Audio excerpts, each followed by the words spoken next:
Quand on pense à Disneyland, on imagine tout de suite un monde féerique. Des personnages souriants, des musiques entraînantes et de beaux souvenirs d'enfance. Un endroit où la magie existe vraiment, comme ils aiment le dire. Mais derrière le côté idyllique se cache un monde un peu plus inquiétant. Des disparitions, des accidents étranges, des légendes sombres, des coins du parc dont les gens ne parlent pas vraiment. Et si l'univers de Disneyland n'était pas aussi parfait qu'il n'y paraît? Alors si je vous parlais des histoires glauques, qui se cachent derrière les parcs Disneyland à travers le monde, ça vous intéresse?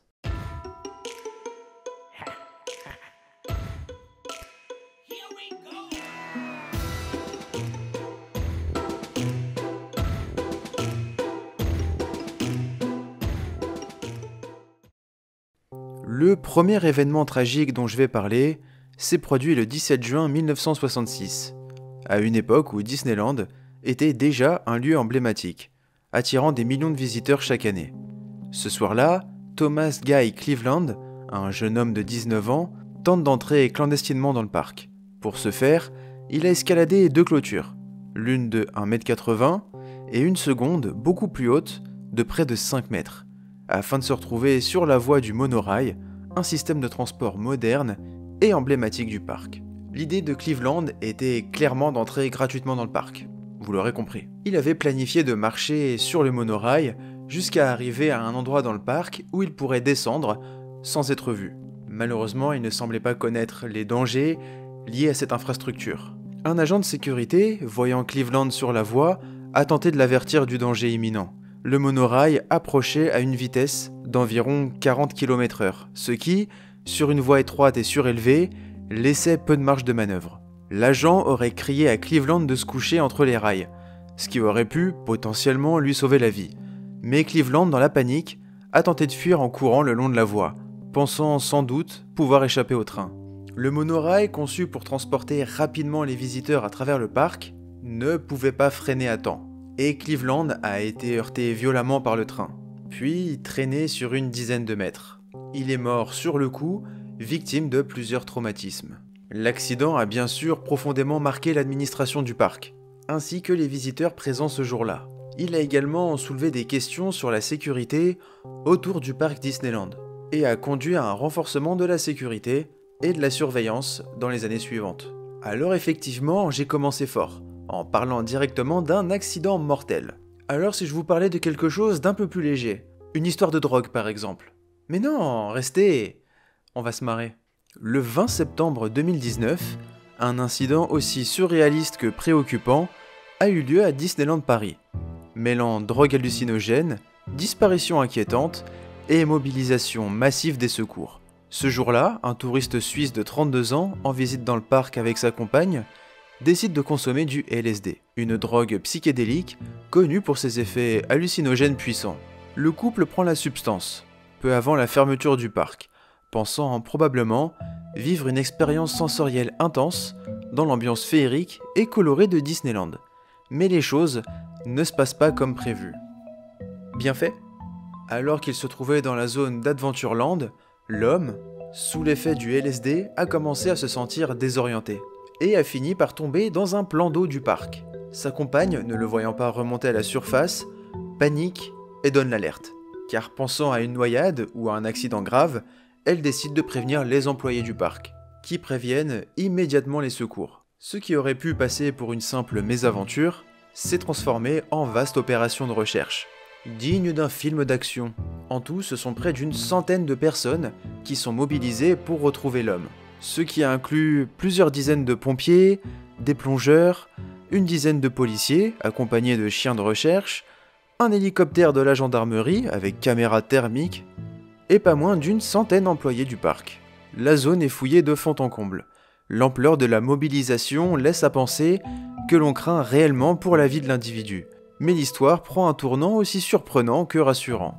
Vers minuit et demi, soit plusieurs heures après sa disparition, le touriste est finalement retrouvé, sain et sauf, mais entièrement nu, errant le long d'un sentier dans les buissons près du plan d'eau. Désorienté mais indemne, il semble avoir vécu une expérience hallucinante. La gendarmerie interpelle alors le couple. Les deux Suisses sont placés en garde à vue au commissariat de Chessy pour consommation de stupéfiants. un délit en France. L'affaire fait rapidement le tour des médias, tant l'histoire semble improbable. Prendre du LSD dans le lieu le plus magique sur Terre et finir nu dans les fourrés après avoir mobilisé des dizaines de secours. Cette affaire a beaucoup fait réagir, tant pour son côté absurde que pour les risques pris par les deux touristes. Le LSD est une drogue très puissante, connue pour provoquer des hallucinations visuelles et auditives, des altérations de perception du temps et de l'espace, voire des crises d'angoisse. Être sous influence dans un lieu aussi sensoriellement stimulant que Disneyland peut rapidement devenir dangereux, surtout lorsque l'on perd contact avec la réalité. L'affaire n'a pas fait état de poursuites judiciaires lourdes, mais elle a servi de rappel sur les dangers liés à la consommation de drogue, surtout dans les lieux publics. Ah, faut être con quand même. Le 23 décembre 2000, un tragique accident s'est produit à Disneyland en Californie, impliquant un jeune garçon de 4 ans, Brandon Zucker. Ce drame, survenu dans l'attraction Roger Rabbit's Cartoon Spin, a profondément marqué l'histoire du parc et soulevé des préoccupations majeures en matière de sécurité des attractions destinées aux enfants. Brandon Zucker était en visite au parc Disneyland avec sa famille lorsqu'il monta à bord de l'attraction Roger Rabbit Cartoon Spin, une attraction inspirée du célèbre film Qui veut la peau de Roger Rabbit. Cette attraction consiste en un parcours sur rail où les passagers embarquent dans des véhicules tournoyants censés simuler une folle poursuite dans l'univers cartoon de Toontown. Pour des raisons qui restent floues, Brandon est tombé de son véhicule et s'est retrouvé coincé sous la voiture. Le véhicule, pesant plusieurs centaines de kilos, a traîné l'enfant sur plusieurs mètres, avant que l'attraction ne soit arrêtée et que les secours interviennent. Lorsque les secours sont arrivés, Brandon était en état d'arrêt respiratoire, gravement blessé et privé d'oxygène durant plusieurs minutes avant d'être réanimé. L'accident a causé des dommages cérébraux sévères chez Brandon. Il a été plongé dans un état semi-végétatif, incapable de parler, mais aussi de marcher ou de se nourrir tout seul. Sa famille a dû adapter son quotidien à ses besoins médicaux, et il a nécessité une surveillance constante afin de survivre. Pendant les années qui ont suivi l'accident, sa mère a mené un combat acharné pour sensibiliser le public aux dangers des manèges mal sécurisés et pour demander des réformes en matière de sécurité dans les parcs d'attractions. À la suite de cet incident, Disneyland a été fortement critiqué pour les lacunes en matière de sécurité sur certaines de ses attractions. En réponse à la tragédie, le parc a apporté des modifications à l'attraction. Installation de nouvelles barres de sécurité plus efficaces pour empêcher les enfants de tomber du véhicule par exemple. En 2002, Disneyland et la famille de Zucker ont conclu un accord financier, dans le cadre d'un règlement judiciaire, bien que les termes n'aient pas été rendus publics. Malheureusement, après près de 9 ans de lutte contre les séquelles de l'accident, Brandon Zucker est décédé en janvier 2009, à l'âge de 13 ans. Son décès a ravivé les débats sur la responsabilité des parcs d'attractions et l'importance de mesures de sécurité strictes, en particulier pour les attractions accessibles aux jeunes enfants. L'histoire de Brandon demeure l'un des accidents les plus marquants de l'histoire de Disneyland et continue de rappeler l'importance de la vigilance et de la sécurité dans l'industrie des parcs d'attractions. Et si après cette tragédie, je vous proposais la rubrique Anecdotes magiques. Je parle d'anecdotes, mais on va plus parler de rumeurs, de légendes urbaines. La légende autour du corps cryogénisé de Walt Disney. Ah, la rumeur du corps cryogénisé de Walt Disney. C'est l'une des légendes urbaines les plus tenaces de la culture populaire. Un mélange fascinant de science, de mythes et de fascination collective pour l'immortalité. Depuis des décennies, une rumeur persistante circule dans l'imaginaire collectif. Walt Disney serait cryogénisé sous le parc. Oui, l'icône de l'animation et fondateur de l'empire Disney ne serait pas réellement mort. Ou du moins, pas tout à fait. Selon la rumeur, il aurait fait congeler son corps, ou sa tête selon les versions, dans l'espoir d'être réanimé dans un futur où l'humanité aurait vaincu la mort. Ce fantasme de la cryogénisation, aussi fascinant qu'improbable, c'est solidement ancré dans la culture populaire, nourri par le mystère entourant les derniers jours de Walt. Walt Disney meurt le 15 décembre 1966, des suites d'un cancer du poumon, à l'âge de 65 ans. Étrangement, aucun enterrement public, pas de funérailles grandioses, ni de cérémonie télévisée. Son corps aurait été incinéré dans la plus grande discrétion, selon les archives officielles, et ses cendres déposées au Forest Lawn Memorial Park à Glendale, en Californie. Mais c'est justement cette discrétion inhabituelle, pour un personnage d'une telle envergure, qui a semé le doute. À peine quelques semaines après sa mort, des rumeurs commencent à circuler. Et si Disney n'avait pas été incinéré? Et si son corps avait été placé dans un caisson cryogénique, dans les sous-sols d'un laboratoire secret, ou pire encore, sous le château de la Belle au Bois dormant à Disneyland, ou Pirates des Caraïbes? La cryogénisation, ou cryonie, est une pratique consistant à congeler un corps humain à très basse température dans l'espoir de pouvoir le réanimer dans un futur plus ou moins proche. L'idée séduit depuis longtemps les passionnés de transhumanisme et d'immortalité. Ce qui alimente encore plus le mythe, c'est que le tout premier cas officiel de cryogénisation humaine date de 1967, soit quelques semaines seulement après la mort de Disney. Le timing semble parfait pour les amateurs de théorie du complot, même si aucune preuve tangible n'indique que Disney ait jamais envisagé cette option. L'idée qu'un homme aussi visionnaire ait pu y songer paraît crédible aux yeux de beaucoup. Au fil des ans, la légende a pris des formes plus ou moins extravagantes. Certains prétendent que le corps, ou la tête de Disney, repose dans un caisson cryogénique dans les sous-sols du premier parc Disneyland, accessible uniquement à une poignée d'initiés. Une version plus farfelue affirme que Disney sera réveillé en 2026, pour célébrer le 60e anniversaire de sa mort, afin de voir ce qu'est devenu son empire. Il existe même une variante affirmant que Disney est le premier être humain cryogénisé au monde, et cela bien avant que ça ne devienne public, grâce à sa fortune et à son influence. Mais alors pourquoi la rumeur persiste? Cette rumeur a tous les ingrédients d'un bon mythe moderne, un personnage culte, visionnaire, mystérieux, un procédé scientifique réel, mais encore légèrement spéculatif, un timing parfait entre sa mort et les débuts de la cryogénisation, et surtout, une société, Disney, entourée d'un culte quasi mystique, avec ses parcs, ses secrets et ses personnages immortels.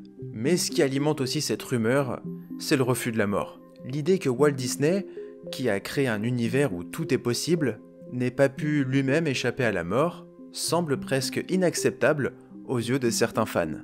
Il aurait donc trouvé une astuce ultime, en congelant son corps pour un hypothétique réveil.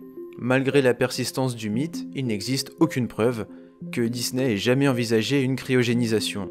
Sa fille Diane a publiquement démenti cette rumeur à plusieurs reprises, la qualifiant de pure absurdité.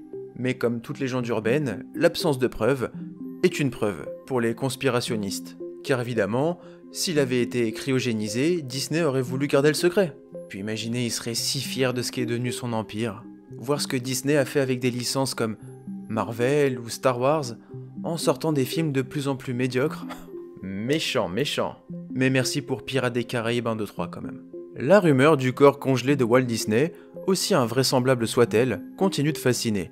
Elle incarne notre peur de la mort, notre foi dans un progrès scientifique, et notre besoin de croire en quelque chose de plus grand, comme les contes qu'il a popularisés.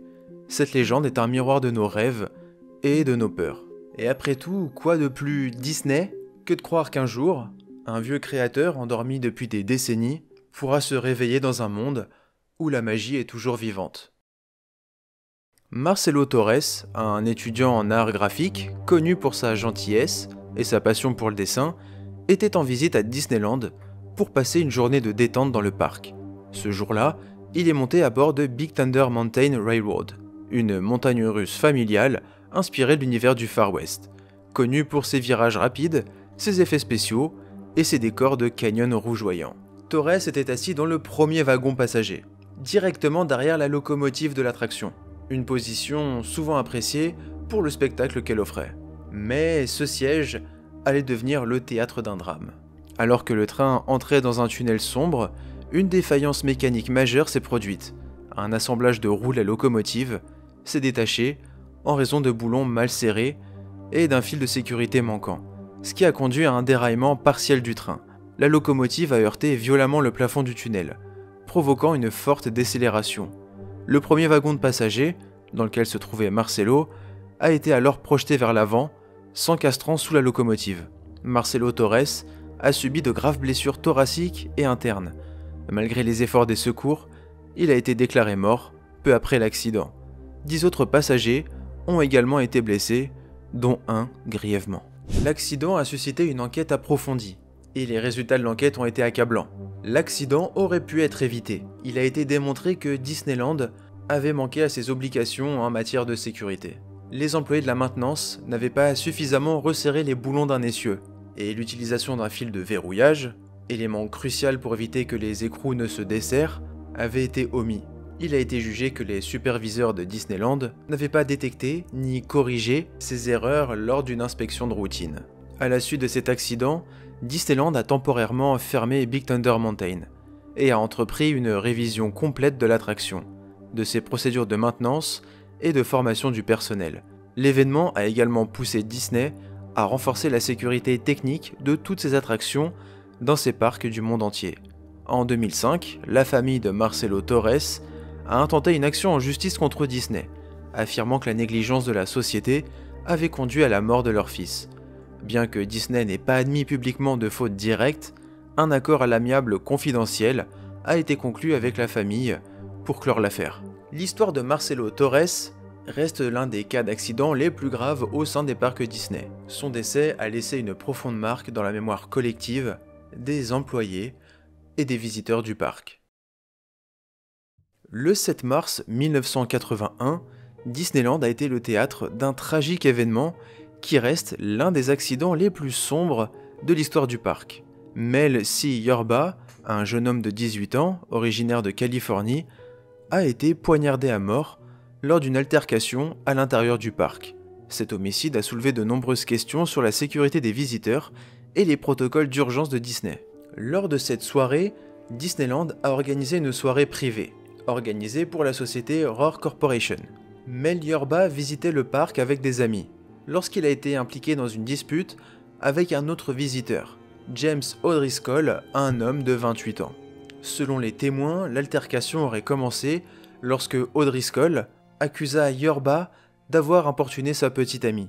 La dispute a rapidement dégénéré en confrontation physique, au cours de laquelle O'Driscoll a sorti un couteau et a poignardé Mel Yorba en plein cœur.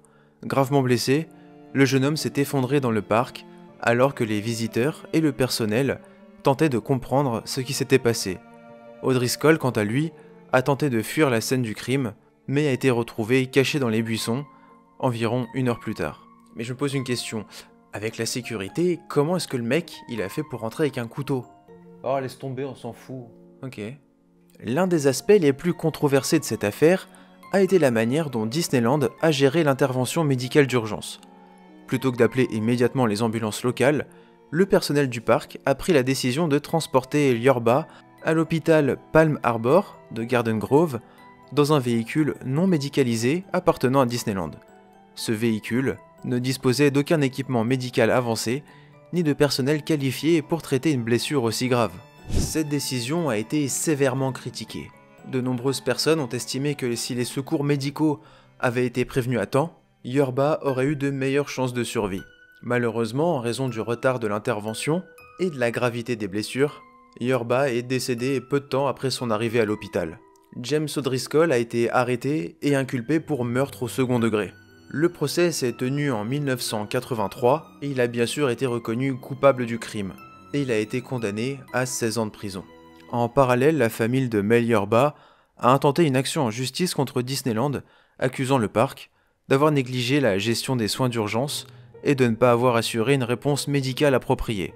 En 1986, après plusieurs années de procédure judiciaire, un jury a accordé à la famille une indemnisation de 600 000 $ pour la mauvaise gestion de la situation par le parc. Et cet homicide a marqué un tournant majeur dans la gestion de la sécurité du parc. Après cet incident, Disneyland a renforcé la surveillance et les mesures de sécurité pour prévenir les actes de violence dans le parc. Le meurtre de Yorba reste l'un des faits divers les plus marquants des parcs Disneyland, car en effet il s'agit là du seul et unique homicide commis au sein des parcs.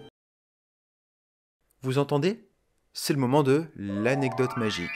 Est-ce que vous saviez qu'à l'époque, Walt Disney avait un appartement au sein même du parc, et que ce même appartement est jugé aujourd'hui hanté? Lorsque Walt Disney a imaginé Disneyland, il ne voulait pas simplement construire un parc d'attractions. Il rêvait d'un royaume vivant, changeant, où la magie serait incarnée dans chaque détail. Pour être au plus près de son rêve, il fit aménager un petit appartement privé, niché au-dessus de la caserne de pompiers, à l'entrée de Main Street USA, juste à l'entrée du parc. Ce lieu discret, peu connu des visiteurs, est aujourd'hui devenu l'un des endroits les plus emblématiques et mystérieux du parc, à la fois sanctuaire, en l'honneur du fondateur de Disney, et source de rumeurs paranormales. L'appartement de Walt est enveloppé d'une atmosphère presque sacrée. L'appartement a été conçu dans les années 50, comme une retraite personnelle pour Walt Disney. Il y venait régulièrement pendant la construction du parc, puis lors de ses premières années d'ouverture. Le lieu est modeste, d'environ 40 mètres carrés, décoré dans un style victorien chaleureux, fidèle au goût de l'époque. Il comprend une petite cuisine, une salle de bain, un coin salon, et même un balcon qui donne directement sur Main Street. Parfait pour observer discrètement les visiteurs. Et un petit détail notable, une lampe posée sur une table près de la fenêtre. À l'époque, cette lampe était allumée, quand Walt était présent dans le parc, servant de signe aux employés pour indiquer que le patron est là. Après la mort de Walt Disney, survenue en 1966, une tradition étrange est née autour de cette fameuse lampe. En hommage à son esprit visionnaire, les employés du parc ont pris la décision de laisser la lumière toujours allumée. Comme un symbole, Walt Disney est toujours présent. Mais c'est précisément cette lampe qui a déclenché l'une des légendes urbaines les plus tenaces du parc. Selon une histoire racontée depuis plusieurs années par certains cast members, une femme de ménage, chargée de nettoyer l'appartement, peu après la mort de Walt, aurait éteint la lampe avant de quitter la pièce. Mais alors qu'elle descendait les escaliers, elle aurait aperçu par la fenêtre une lueur étrange. La lampe venait de se rallumer toute seule. Pensant à une erreur, elle serait remontée pour l'éteindre à nouveau, et pourtant, à peine descendue, la lampe se rallume une deuxième fois, et une troisième. Incapable d'expliquer ce phénomène, elle aurait fini par quitter le lieu, profondément troublée. Depuis ce jour, selon la légende, la lampe n'a plus jamais été éteinte. Cet événement étrange a fait naître la rumeur que le fantôme de Walt Disney était présent dans l'appartement, surveillant que tout se passait bien dans le parc, veillant sur son royaume comme un gardien bienveillant, mais mystérieux. Et le mythe s'est renforcé avec d'autres anecdotes racontées par les employés. Des pas sont entendus à l'étage alors que l'appartement est vide. Des lumières clignotent, des objets se déplacent. Il y avait aussi parfois une sensation de présence dans la pièce, notamment la nuit quand le parc est calme. Certaines versions affirment que le fantôme de Walt ne serait pas un esprit effrayant, mais protecteur, comme s'il refusait de quitter le lieu qu'il a tant aimé. L'appartement de Walt Disney n'est pas ouvert au grand public, mais il est préservé avec le plus grand soin. On peut parfois y entrer, dans le cadre de visites VIP ou de tours très spéciaux, réservés à quelques rares privilégiés. L'intérieur a été conservé tel quel, avec le mobilier d'origine, les photos, les bibelots et bien sûr, la lampe toujours allumée. Pour beaucoup de fans, ce lieu est presque un sanctuaire. On ne parle pas ici d'un manoir hanté façon Phantom Manor, mais d'un espace sacré, chargé d'une énergie à la fois nostalgique et inspirante. Alors le fantôme de Walt Disney hante-t-il toujours son appartement au-dessus de Main Street? Personne ne peut le prouver, mais ce qui est sûr, c'est que la mémoire de Walt est omniprésente dans le parc. Son esprit visionnaire continue de vivre à travers les attractions, les personnages et les histoires qu'il a créées.